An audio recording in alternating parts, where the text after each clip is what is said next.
Tila nananalaytay sa apelidong Diaz ang husay pagdating sa weightlifting dahil sa unang araw ng pagiging demonstration sport nito sa Palarong Pambansa 2025 sa Ilocos Norte, pamangkin mismo ng kauna-unahang Filipina gold medalist sa Olympics na si Heidelin Diaz Naranjo ang nakakuha ng unang gintong medalya. Kung sino siya, kilalanin natin sa ulat ni teammate Daryl Oclares.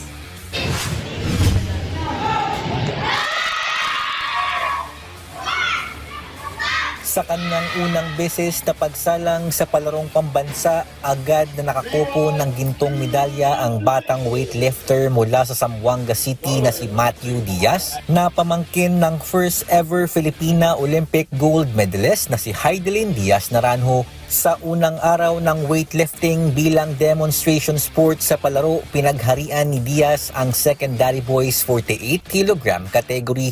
Bumuhat si Diaz ng 73 kg sa snatch at 93 kg para sa clean and jerk para makapagtala ng kabuuang bigat na 166 kg.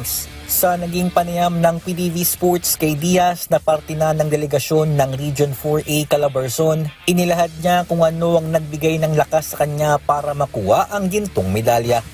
Mahirap po, lalo na po sa training. Yung nagawa ko po dun, hindi ko po masyadong nagagawa po sa training. Isipin ko po, kaya po, pero hindi po nagawa. Pero hindi po ako sumusuko para makuha po yan.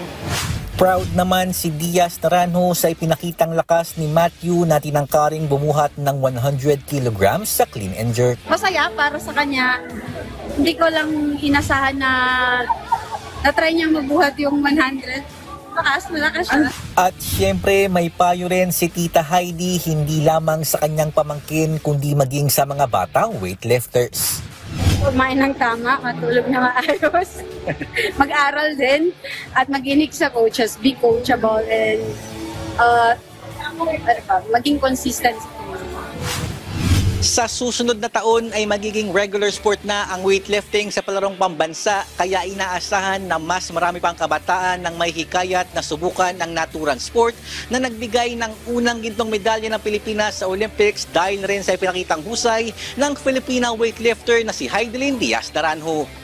Mula rito sa Laoag City, Ilocos Norte, Daryl Oclares para sa Atletang Pilipino para sa Bagong Pilipinas.